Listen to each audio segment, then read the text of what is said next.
Part 1. You are going to hear a conversation about renting an apartment.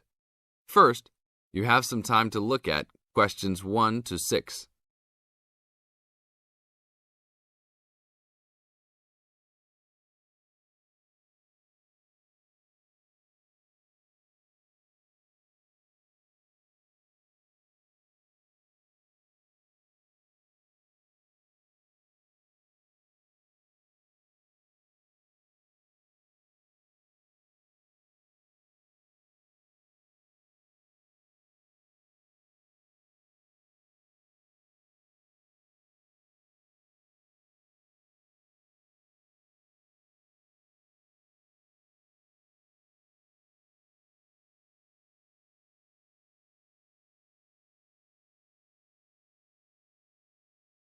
Now listen to the tape and answer questions 1 to 6.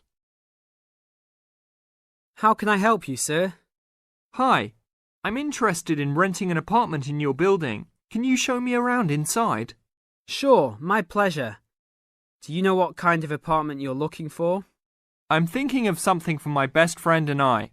The apartment doesn't have to be too big, just something comfortable for the two of us. I'm looking for a kitchen, 2 bedrooms and a bathroom, just something simple. Okay, well, let me show you what we have to offer. We divide our apartments into 3 categories. There are standard apartments, upgraded standard apartments, and luxury apartments. Please follow me. This apartment just went up for rent yesterday. The old tenants moved into a larger one. This apartment is what I call the standard apartment. It's small, but has everything you need. The kitchen comes with a refrigerator, an oven, and a stove. There is 1 bathroom with a shower, but no bathtub. The rooms are a good size, and both have their own closets. The living room has enough space for a couch. We will provide a television for you. These apartments are very popular with students because they are affordable and practical. Right now, we are renting these out for only $1,000 a month. I think this is a little bit on the small side. There's no space for a dining table or even for an extra desk. We will both need room to study. If there are guests over, we hope to be able to have a dining table big enough for at least 4 people. Do you have anything slightly larger? Maybe just an apartment with a bigger living room? Well, let's take a look. Right now, we also have an opening for a luxury apartment. This apartment is larger. It has 3 bedrooms, and all 3 are larger than the last one. And there are 2 bathrooms, and all have bathtubs. The kitchen is also larger, and come with an additional dishwasher and freezer. The living space has plenty of space for a dining room. How much is the rent on these apartments? These are more expensive, usually in the $2,500 range. Don't forget that there is an additional bedroom, so you could find another roommate to lower the cost. I think that's a little bit on the expensive side. We don't really have the time to find another roommate, so it's probably better to stick with the 2-bedroom places. Is there anything between these 2? Come with me. I can show you this apartment right now. But there are people living in it. There are no more of these kinds of apartments available at this moment. But if you decide that you like it, I can put you on the waiting list. And as soon as we have openings, you will be contacted. Sure, let's take a look. This is the upgraded standard apartment. As you can see, it's larger than the other 2-bedroom apartment. There are 2 bedrooms and 2 bathrooms, 1 in each room. The living room comes with a television, but no furniture. The kitchen is around the same size as the other smaller apartment. The basic difference is the additional bathroom and larger living room. These rent for around $1,400. Now look at questions 7 to 10.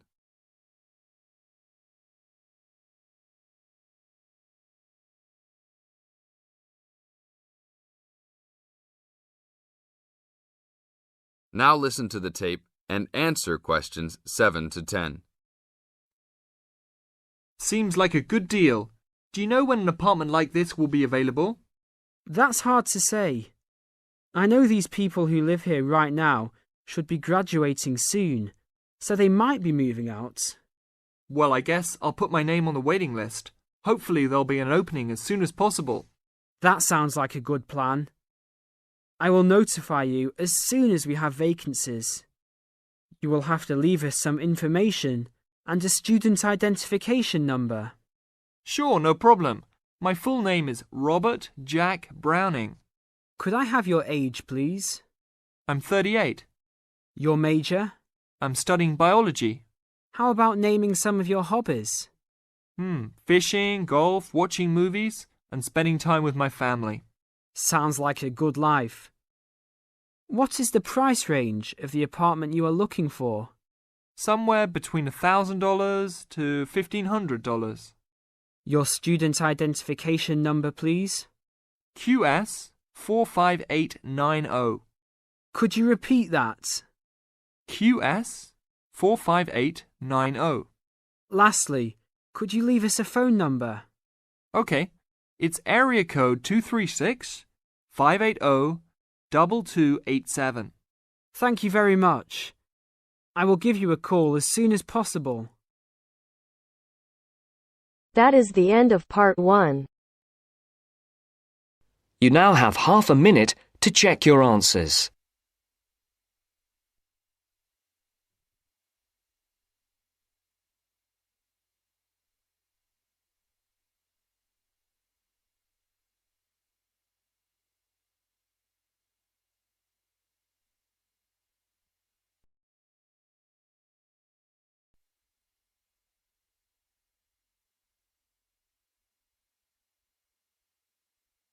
Now turns to part 2.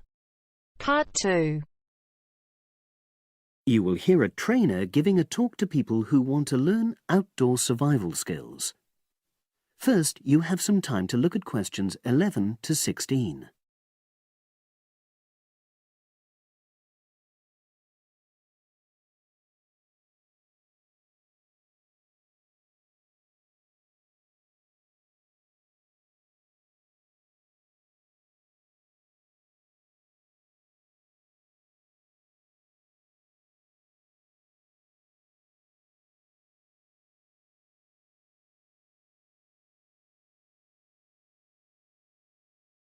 Now listen and answer questions 11 to 16. Good morning, everyone, and welcome to our outdoor survival program. As you know, this week you'll be learning some of the basic information and skills you need to look after yourself independently in the outdoors. These first 2 days will be based here in the classroom, and then we'll be taking a camping trip to put into practice some of the things you've learned. I'm going to start off with the topic of food. And to start with, I'll describe just 2 methods which we'll be putting into practice at our camp, and which make use of natural resources: the steam pit and the bamboo pot. I've got 2 posters here to make things clearer, and I'll start with the steam pit here. To make this, you'll need some dry sticks, some grass, some loose earth, and some stones. And for this week only, some matches. The first thing you do is to dig a shallow pit in the place you've chosen to do your cooking. Let's say about 25 centimeters deep and 30 centimeters wide. Your sticks have to be a bit wider than the pit because you have to put a line of them along the top from one end of the pit to the other.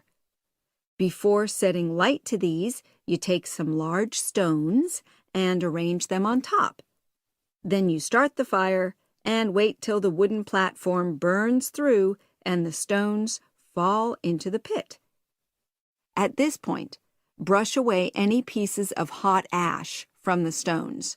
You can use a handful of grass, and then take another stick and push it down into the center of the pit, between the stones. After that, you cover the whole pit with a thick layer of grass. And then you can put your food on it, wrapped in more pieces of grass, like parcels. Finally, cover the whole thing with earth. You have to pat it firmly to seal the pit. Then all you have to do is take the stick out and pour a bit of water into the opening that it leaves. It should take about 4 hours for your food to cook, as it cooks slowly in the steam that's created inside the pit. Now you have some time to look at questions 17 to 20.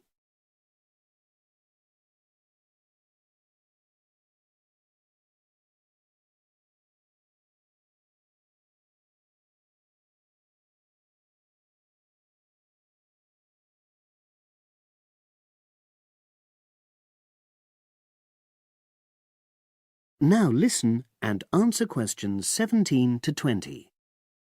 So, simple but effective. The other method you're going to practice this week is the bamboo oven. Now, the steam pit is ideal in certain conditions because the heat is below ground level. For example, if there's a strong wind and you're afraid a fire might spread. But when it's safe to have an open fire, you can use the bamboo oven method. You get a length of bamboo, which, as you probably know, is hollow and consists of a number of individual sections with a wall in between. You use a sharp stick to make a hole in each of the dividing walls apart from the end one. Then you lean the bamboo over a fire, with the top propped up by a forked stick and the bottom sitting on the ground. You pour enough water in the top to fill the bottom section, and then light a fire underneath that section to heat the water. Then you put your food inside the top section, and the steam coming up the bamboo through the holes you made cooks it. I'm going to move on now to food itself and talk about some of the wild plants you might cook. I'm going to begin with fungi. That's mushrooms and toadstools. I'm sure you'll be aware that some of these are edible and they're delicious, but some of them are highly poisonous. Now, whether they're poisonous or not, all fungi that you find in the wild should be cooked before eating, because that helps to destroy any compounds in them that might be mildly toxic. But be aware that any amount of cooking won't make poisonous varieties any safer to eat. Unless you can definitely identify a fungus, you should never eat it. It's not worth the risk.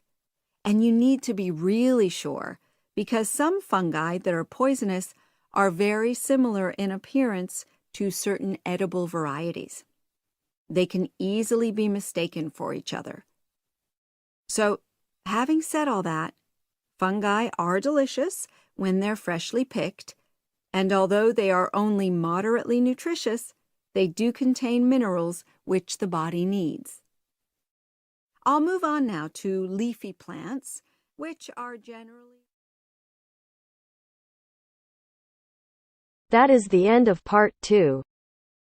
You now have half a minute to check your answers.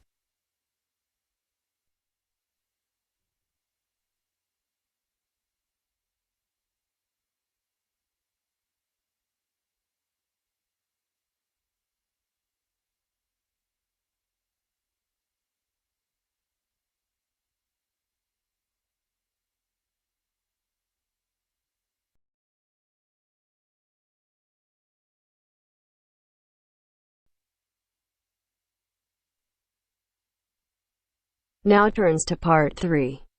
Part 3. You will hear part of a radio program about do-it-yourself house painting. First, you have some time to look at questions 21 to 24.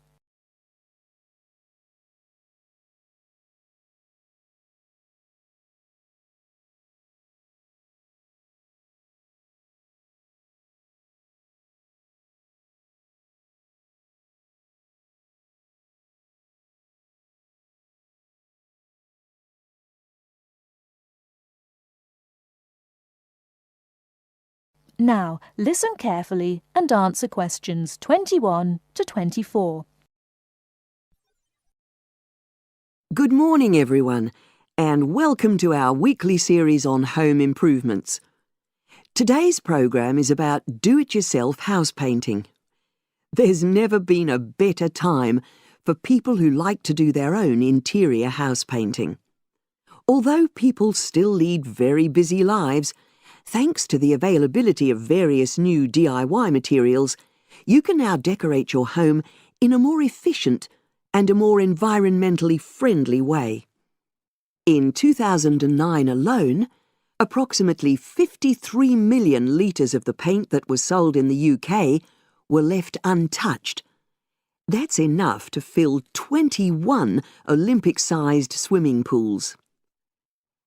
It's easy to overestimate how much paint you'll need to decorate your room if you use guesswork. And if you know exactly how much paint is needed, you avoid unnecessary waste. There are automatic paint calculators available now. Most of the major paint manufacturers provide them. Look on their websites or just Google paint calculator and see what comes up. Then simply measure the circumference and height of the room in metres, enter this into the calculator along with the type of surface you're painting, and it will tell you how many litres of paint you'll need. But if you do end up with leftover paint, you can donate it to an organisation like Community Repaint. They will take the paint from you and redistribute it to local charities and voluntary organisations, so it goes to a good home. You can find more information about Community Repaint on communityrepaint, all one word, .org.uk.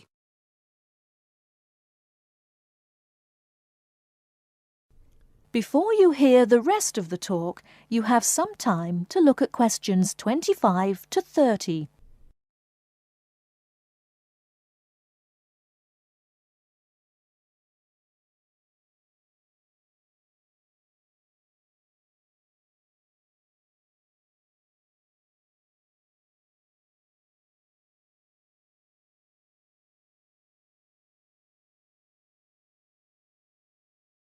Now listen and answer questions 25 to 30.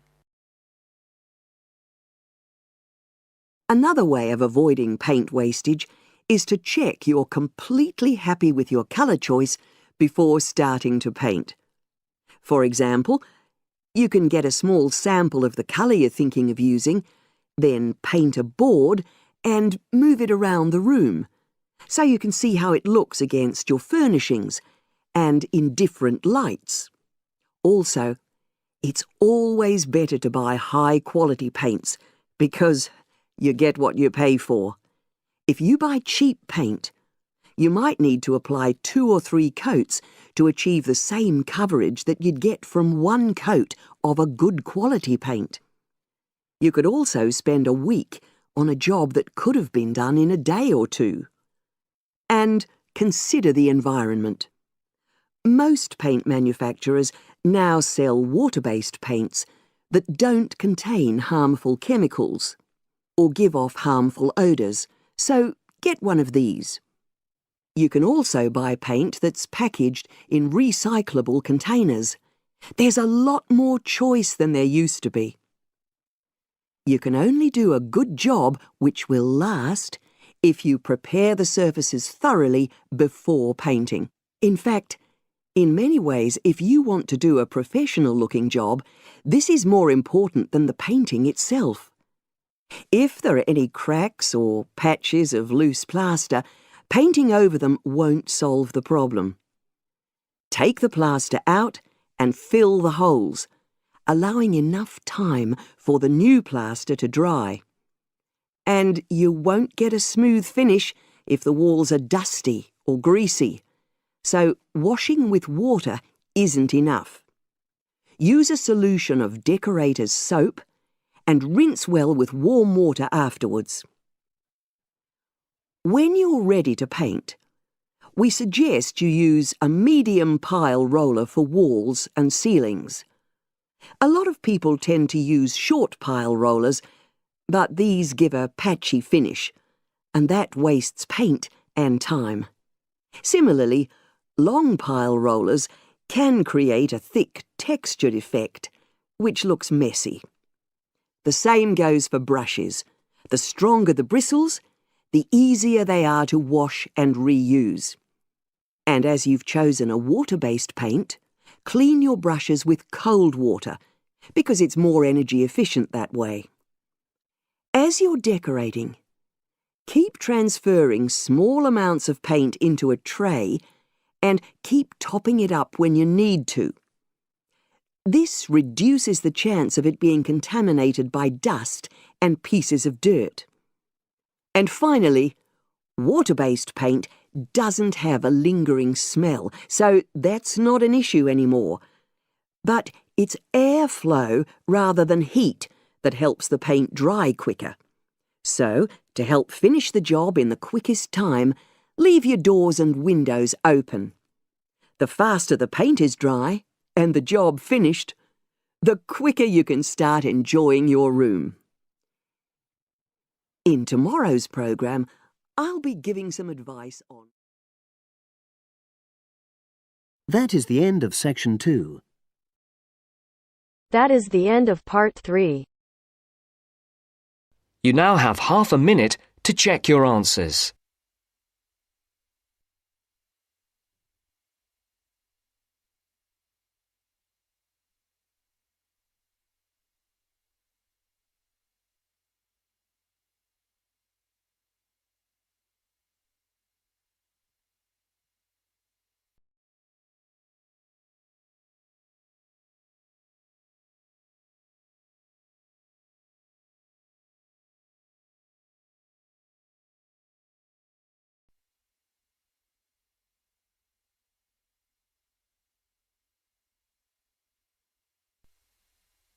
Now turns to part 4. Part 4. This is Jane Frost with this morning's edition of Wake Up with Frost. First, you have some time to look at questions 31 to 40.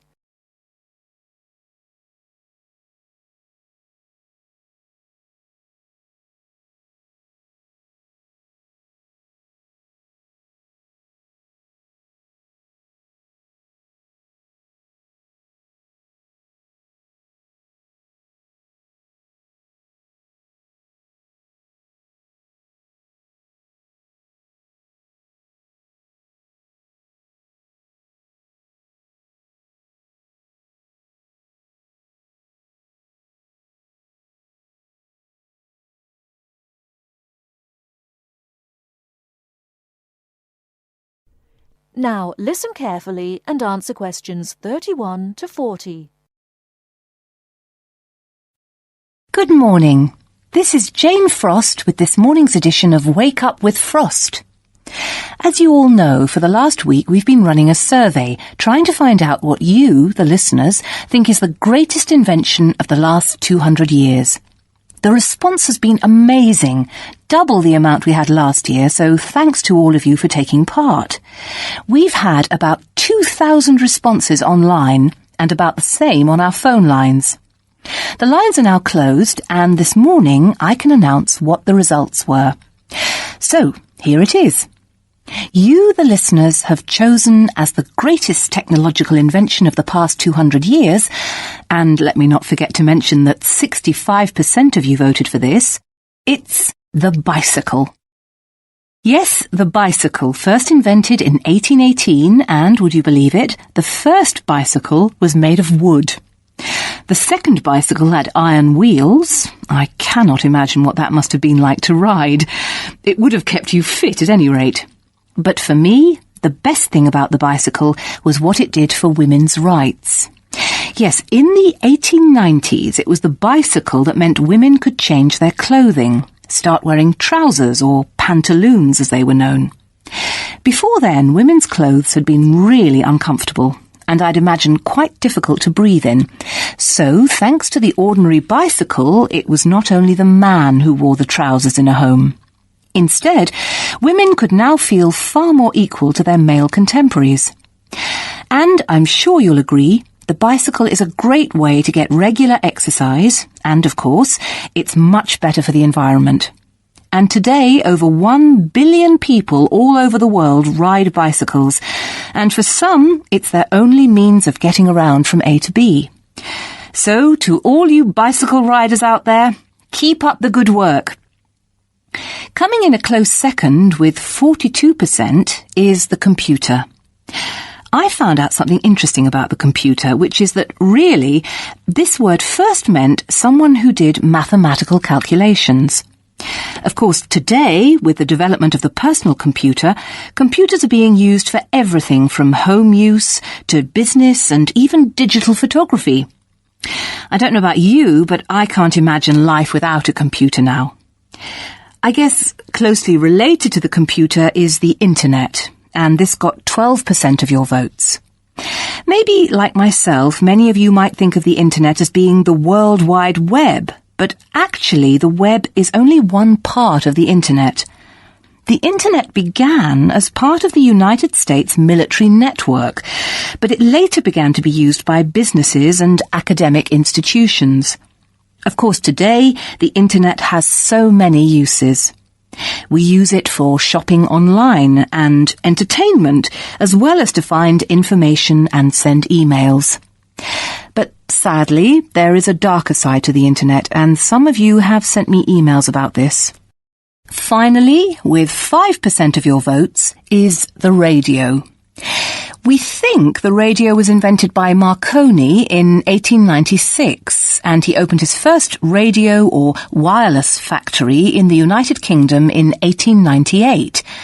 In 1906, a man called Reginald Fessenden gave the first radio broadcast from Massachusetts. Ships could hear him at sea, and apparently he played the violin. As yet, listeners, I've spared you from having to listen to my guitar playing. But certainly radio is still important. Let's not forget that it was by radio that the Titanic sent signals to other ships. And with the popularity of TV today, I was secretly pleased so many of you had still placed importance on the radio. So, there you have it, the results of our survey. I think there are still important inventions that were not chosen but deserve a mention. Nuclear power and, of course, communications satellite, something which I am certain will continue to change the face of how we communicate with each other over both long and short distances. In fact, for me, the mobile phone is one of the greatest inventions of the last 200 years, if I think back to my first phone and then I look at what is happening now. Children born today will probably be more likely to have their first experience of the internet on a mobile phone screen rather than a computer monitor. Some of the new mobiles that are now being sold make it just as easy and as quick to find information on the web as on a computer. And let's not forget that mobiles now have digital cameras, word processing facilities, so you can type all your documents, and even personal organisers. I think it's quite possible that the mobile may even replace computers one day. That is the end of part 4. You now have half a minute to check your answers.